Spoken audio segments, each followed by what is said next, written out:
Misalnya saya punya beberapa data menu seperti ini, ada lotek, pecel lele, kare ayam, dan terakhir ada tulisan tengkleng ya. Misalnya kita tambahin lagi ya, tidak cuma tengkleng, kita tambahin di bagian berikutnya nomor 8 ya. Misalnya kita tambahkan dengan gulai kepala ikan misalnya, kemudian kita tambahkan satu lagi. Kita berikan ID 9, kemudian kita berikan nama nasi kebuli ya, seperti itu. Kemudian kita akan coba tampilkan dari menu yang ada tersebut di dalam view ini. Kita tinggal tuliskan di bagian bawahnya, kita berikan tanda kurung dulu. Kemudian kita masukkan di bawahnya menu .map ya. Kemudian kita masukkan dengan tanda kurung lagi, kemudian diikuti dengan item, index ya. Selanjutnya kita berikan tanda panah, kemudian kita berikan tanda kurung lagi. Nah, di dalam tanda kurung ini kita bisa masukkan view kita, view penutupnya. Kemudian di dalam tanda view kita berikan teks. Kemudian di dalam tanda teks tadi kita berikan data dari menu makanan yang kita punya. Kita tuliskan dengan tanda kurung kurawal.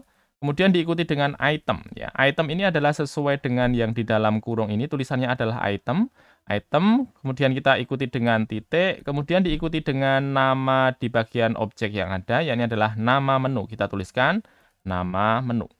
Kemudian kita Ctrl S. Nah, dia sudah menampilkan ya di bagian kanannya lotek, kemudian yang terakhir tulisan nasi kebuli.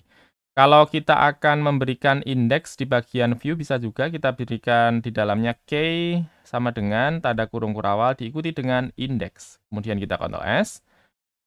Nah, dia sudah menampilkan di bagian kanannya ya, untuk tampilan dari menu makanan yang kita punya dari lotek sampai dengan yang terakhir nasi kebuli.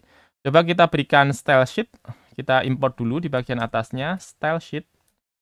Oke, kita import style sheet, kemudian kita buat cons di bawahnya, cons styles, misalnya kita berikan nama styles, kemudian diikuti dengan sama dengan stylesheet.create. Oke, kemudian diikuti dengan tanda kurung, kemudian di dalamnya tanda kurung kurawal. Di dalamnya bisa kita berikan style yang kita inginkan, misalnya kita berikan nama item, sama dengan titik 2 ya, titik 2, kemudian tanda kurung kurawal. Kemudian kita atur, misalnya kita berikan padding 10 misalnya. Kemudian kita berikan atau 20 ya, biar lebih longgar. Kemudian background color-nya kita berikan warna, misalnya adalah red. Oke. Kemudian kita berikan color-nya kita berikan warna putih misalnya, persen, crash, FFF. Kemudian yang selanjutnya kita berikan margin bottom.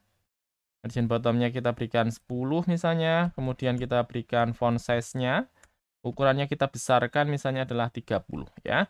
Tinggal kita masukkan di dalam teks ini untuk style yang baru saja kita buat, kita masukkan dengan spasi, kemudian diikuti dengan styles, style sama dengan tanda kurung kurawal, diikuti dengan styles, titik, item. Ya, item. Kemudian kita Ctrl S. Sehingga nanti akan tampil di bagian emulatornya tulisan lotek, kemudian yang terakhir adalah nasi kebuli. Tulisannya saya Ctrl S dulu, dia akan tersimpan. Nah, tulisannya sudah masuk ya, ada lotek, kemudian pecel lele. Tapi kalau kita lihat di sini terakhir bakwan kahawi ya, ini tidak terlihat untuk tulisan tengkleng, kemudian nasi kebulinya tidak tampil. Nah, kita bisa menggunakan komponen namanya adalah scroll view, teman-teman. Kita bisa masukkan di dalam view ya. Dan di atas tanda kurung kurawal ini kita tuliskan scroll view. Scroll view, kemudian penutup scroll view-nya kita Ctrl X, kita letakkan di bawahnya, kita Ctrl V, kemudian kita Ctrl S. Oke, kita coba lihat, pastikan di bagian atasnya importnya juga sudah masuk untuk komponen scroll view-nya ya, sudah masuk ya. Kita pastikan di sini lotek, kemudian yang terakhir adalah nasi kebuli. Kalau tadi kita lihat tidak ada tanda scroll ya, kalau kita lihat sekarang setelah kita memasukkan komponen scroll view, kita scroll, nah harusnya seperti ini, bisa kita scroll sehingga di bagian atas tulisannya adalah lotek, kemudian di bagian bawah tulisannya adalah nasi kebuli. Kita menggunakan komponen namanya scroll view untuk bisa membuat kita menampilkan scroll, kalau misalnya data item yang ada melebihi dari layar yang tersedia di bagian emulator ataupun di HP yang kita miliki.